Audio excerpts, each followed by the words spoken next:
반갑습니다. 김봉중입니다. 자, 1860년 링컨이 해서는 안 될 공약을 하고 맙니다. 그래서 당선되면 노예 해방을 하겠다. 그래서 이제 네가 당선되면 우리 남부는 연방에 떨어져 나가겠다. 이제 으름장을 놓죠. 그래서 링컨이 당선되면서 아니나 다를까 남부주들이 하나 둘씩 연방에 탈퇴합니다. 연방으로부터 탈퇴합니다. 내전, 우리는 보통 남북전쟁이라고 그러죠. 영어에서는 Civil War, 대문자로 Civil War가 우리는 남북전쟁입니다. 근데 이게 많은 사람들이 남북전쟁은 그냥 급작스러운 사건을 생각을 해요. 좀 우리식으로 얘기하면 남북 사람들이 링컨이 당선되니까 배기 싫어가지고 띵깡 부려서 전쟁을 일으켰다고 생각하는데요. 꼭 그렇지만은 않습니다. 지난번 제가 전체 강연의 총론으로서 대통령 리더십과 미국의 민주주의에 대해서 얘기를 했었는데 사실은 이 남북전쟁은요. 어쩌면 미국의 건국부터 헌법부터 초기 미국의 이 시대부터 결과론적인 얘기지만은 아마 예정된 수순인 것 같아요. 그래서 미국 헌법은 우여곡절 끝에 채택이 됐지만은 반대한 사람 굉장히 많았습니다. 헌법의 전문이 We the people of the United States로 시작을 하죠. 그래서 아메리카 합중국의 people, 인민인 우리는 이렇게 시작이 되는데 벌써 여기서부터 조금 과장하면 반 이상이 반대를 합니다. 이게 뭐야 이거예요. 대부분 참정권이 다 있는 것은 아니잖아요. 지난번 말씀드린 것처럼 1828년 가서야 세계 최초로 미국이 남성 보통 선거권을 부여합니다. 여자들은 1920년, 20세기 가서야 역시 영국과 함께 세계 최초로 여성 참정권이 부여됩니다.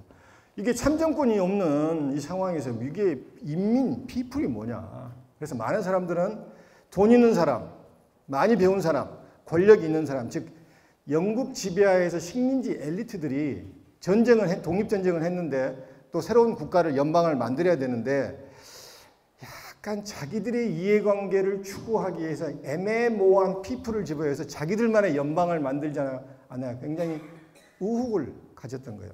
유명한 패트릭 헨리, 자유가 아니면 죽음을 달라. 이 양반도 반연방주의자였습니다. 엔티페더럴리스트는 헌법에 반대했던 사람들이에요. 사실 많은 남부주들은 We the people이 맞지 않고 We the state가 맞다고 생각했어요. 왜냐하면 13개의 서로 다른 식민지 국가들이 연합해서 이제 연방을 만들었잖아요. 그렇게 애매모호한 피플을 빼버리고 차라리 각 주가 우위하고 동격이 돼야 된다. 그렇게 이제 얘기를 했던 것이죠. 그래서 사실 미국 초기 역사를 보면은 연방 중에 아메리카 합중국에서 연방이 우선인가 아니면 스테이트, 각 주가, 각 나라가 우선인가가 치열한 이 헌법 해석상의 대결이었습니다. 사실 그게 결국은 노예라는 도덕적인, 윤리적인 현상을 빌미로 해결책을 보지 말고 터져버린 게 남북전쟁이라고 해도 아주 틀린 얘기는 아닙니다. 이 로버트 리, 아주 유명한 사람이죠. 링컨이 북부의 영웅이라면 사실 링컨이 영웅 될 때까지는 한참 걸립니다. 어떻든 링컨이 연방의 대통령이고 북부의 영웅이라면 로버트 리는 남부의 영웅이었죠. 남부 총사령관을 맡았던 사람입니다. 마지막 항복 조인식 할 때 했던 리 장군. 지금도 리 장군은 대부분의 남부 사람들의 대단한 영웅이에요. 그래서 전쟁이 발발하니까 대통령 링컨은 특사를 버지니아에 있는 리 장군에게 보냅니다. 당시 미국의 장군들 중에서 최고의 덕망을 가진 누가 뭐라 해도 최고의 장군은 리 장군이에요. 1846년, 48년 미국이 멕시코와 전쟁을 합니다. 거기에 영웅이 리 장군이에요. 멕시코와 전쟁에서 미국이 빼진 땅이 뭡니까? 캘리포니아, 유타, 아리조나, 네바다, 콜로라도, 또 오레곤의 새 땅. 지금의 남서부 땅을 다 이제 멕시코와 전쟁에서 승리해서 미국이 형식적으로는 샀지만 사실 이제 빼앗은 거나 마찬가지입니다. 그 전쟁의 영웅이 로버트 리 장군이에요. 그래서 리 장군이 총사령관, 연방의 총사령관을 맡아야만이 이게 뽀대가 나는 거예요.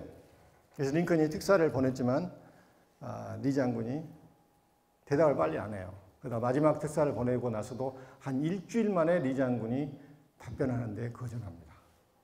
참 거절이 재밌네요. 왜 거절한 줄 아십니까? 거절의 이유가 뭐냐면은 총과 칼로 지켜야 하는 유니언, 연방 관심이 없다. 그다음 더 중요한 말은 뭔 줄 아세요?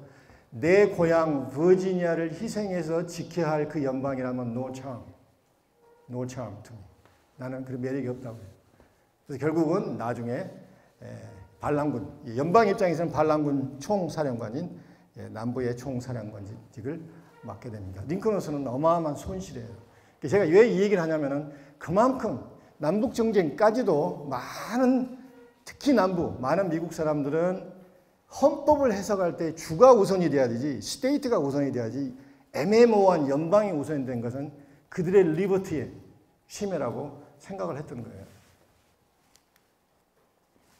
또 징조가 몇 번 있었습니다. 연방이 깨질 징조가 그 이전에도 있었어요. 이것은 1814년에 코네티커트의 이 하트포트라는 도시에서 북부주들이 이제 회동을 가져요. 그 영어로서는 하트포트 컨벤션인데 1812년에 영국과 미국이 영국에 선전포고를 하죠. 참 미국 재미있는 나라입니다. 어떻게 운이 좋아서 독립전쟁에는 이겼는데 갑자기 또 1812년은 대영제국, 당시 세계사를 주도하고 있는 영국의 선전포고로 해요. 그래서 1812년 전쟁 혹은 영국과 미국과의 전쟁이 터집니다. 불만이 어디가 불만인 줄 아십니까? 북부주들이 불만이에요. 전쟁을 선포한 대통령이 누굽니까? 남부의 제임스 매디슨이에요. 그래서 많은 북부주들은 남부주들이 남부 대통령을 옹이해서 저희들이 이해관계가 맞기 때문에 프랑스가 아닌 영국의 전쟁 선포를 했다 해서 굉장히 이렇게 비판을 합니다. 다 얘기할 수 없지만 미국은 시작부터 대체로 북쪽은 친영파가 많았습니다. 거의 친영파죠, 사실은. 친영국. 남부는 친프랑스파입니다. 근데 이제 남부 대통령이 당선이 되더니 제임스 매디슨이 사실 1800년부터 유럽은 세계적인 전쟁을 하죠. 그래서 우리가 나폴레옹 전쟁 시기라고 합니다. 그래서 나폴레옹의 프랑스의 나폴레옹과 영국이 세계적인 대결을 하죠. 그 틈사이에 끼인 미국이, 신생 독립 미국이 죽을 맛이에요, 사실은. 미국은 통상으로 먹고 사는 나라인데 이게 서로 치고받고 싸우면서 중간에 있는 미국 상인들이 엄청 어렵습니다. 그래서 많은 사람들이 에이, 누군가 하나를 선택해서 그냥 어떻게 해버리자. 영어로는 get it over with. 빨리 끝내버리자 이거예요. 지든지 말든지. 근데 이제 남부 출신 제임스 매디슨이 대통령이었기 때문에 뭐 그런 거 어떤가는 모르겠지만 어쨌든 영국과 전쟁을 하게 되는 거예요. 이때 전쟁의 막바지에 1814년 겨울부터 북부주들이 모이기 시작해요. 코네티컷의 하트포드에서. 그러면서 불만을 토로하다가 이 얘기가 나옵니다. 상황이 급박하면은 우리 탈퇴하자. 북부 우리 같이 탈퇴해보자. 연방에서. 사실 미국 연방이 이게 깨질 수 있는 첫 번째 징후가 1814년 겨울, 1515년 초였습니다. 근데 뉴올리언스에서 그 다음에 대통령이 된 앤드루 잭슨 대통령이 이끄는 미군이 영국을 격퇴시킵니다. 그래서 사실 하트포드 컨벤션의 그 연방 탈퇴 움직임은 이제 물거품이 되어버려요.